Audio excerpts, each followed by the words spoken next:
Welcome back to the channel. In this tutorial, I'm going to show you how to remove the password from your computer in Windows 10. To begin, open the Windows search menu. Type password into the search bar. From the search results, select Change Your Password System Settings. This will open the Sign In Options window. Here, go to the Password section and click on Change.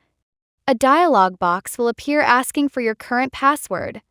Enter it, then click Next. On the next screen, you'll be asked to create a new password.